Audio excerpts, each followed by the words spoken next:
La fatigue ne veut rien dire, la fatigue n'est que dans l'esprit. Si vous vous dites que vous êtes fatigué, vous serez fatigué.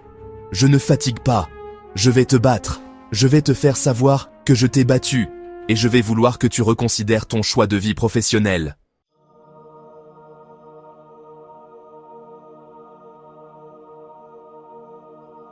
Mon père qui m'a élevé, son truc c'était « Fils, tu n'es peut-être pas le meilleur, mais laisse tout sur le terrain. Donne 120%. Je te demande juste de donner 120%. Comme chaque jour quand tu viens ici, 120%. Tu dois le vouloir si fort. Tu dois te donner entièrement pour l'obtenir. Tu dois être obsessionnel. Parce que je n'ai pas grandi en recevant les choses toutes cuites. J'ai dû travailler dur. J'ai dû me consacrer et j'ai dû être déterminé. Et je l'étais.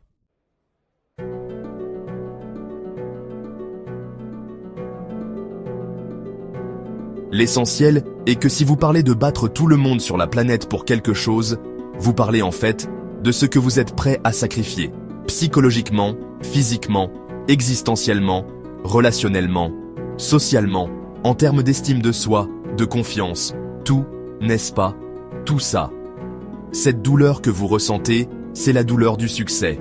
Vous devez être prêt à supporter cette douleur pour obtenir le succès.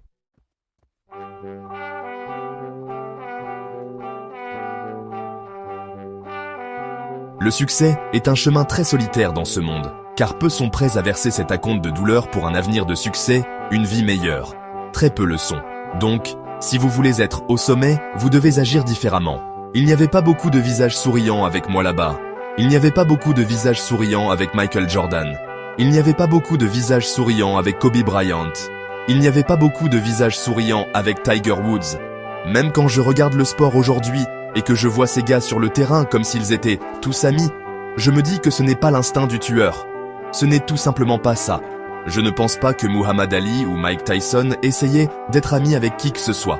Je pense qu'ils allaient là-bas en mission, et s'il y avait quelqu'un sur leur chemin, ils devaient l'écraser.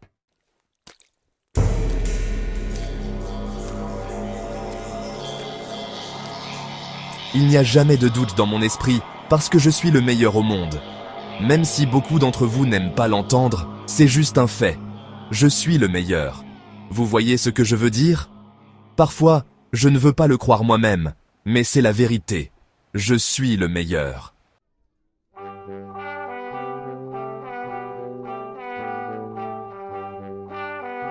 Vous pouvez m'aimer, vous pouvez me détester.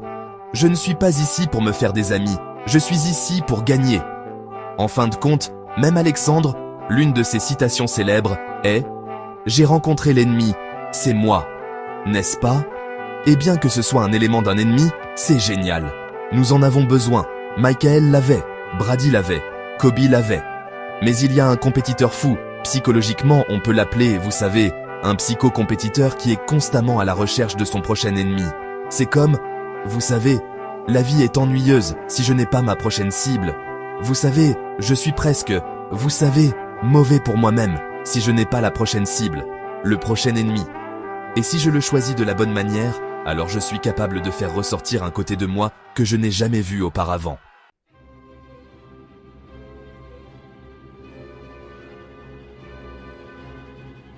Le succès est la seule vengeance. À mesure que vous vous développez, ils rétrécissent jusqu'à l'insignifiance. À mesure que vous devenez plus fort, personne ne peut les entendre. Vous ne les battez pas, vous projetez une ombre si grande que personne ne peut même les voir, pour commencer. Et c'est à cela que tout se résume. Comme, qu'êtes-vous prêt à sacrifier à la fin de la journée? Vous savez, les gens ne comprennent pas le niveau de sacrifice que cela va demander. Et il y a eu des moments où j'ai réalisé que je compétitionne parce que je veux gagner. J'adore gagner. J'adore être le meilleur au monde. Je me suis assis de nombreuses fois en essayant de trouver l'équilibre de ce que je veux dans tout cela. Si je perdais, je ne serais pas en compétition. Je suis ici pour gagner.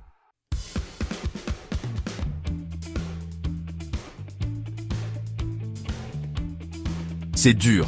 C'est dur quand on est jeune de se réveiller hors saison à 6 h du matin pour aller s'entraîner et faire de l'exercice en sachant que tous vos amis dorment et mangent des crêpes.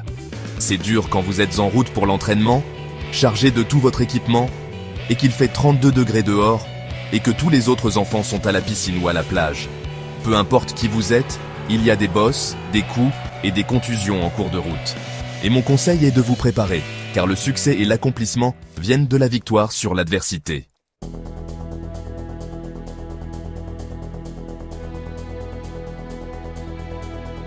Quand le reste du monde vous dit non, vous vous dites oui. Vous dites oui. Je crois. Vous dites oui. Je peux le faire. Vous dites oui. Rien ne peut m'arrêter.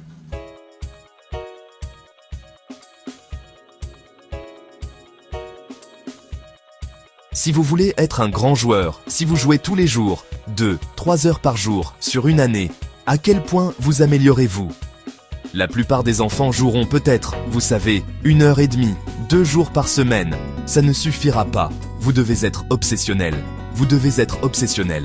Vous devez être accro. Vous devez être discipliné. La clé, c'est vous. Tout le monde cherche d'autres personnes pour faire des choses pour vous. Arrêtez de chercher de l'aide de tout le monde. D'accord? Ça commence et ça se termine avec vous. Votre identité commence et se termine avec vous. Chaque jour est une opportunité basée sur vos choix, sur la façon dont vous regardez les choses. Les choix que vous faites chaque jour, c'est ce que vous êtes dans le miroir aujourd'hui.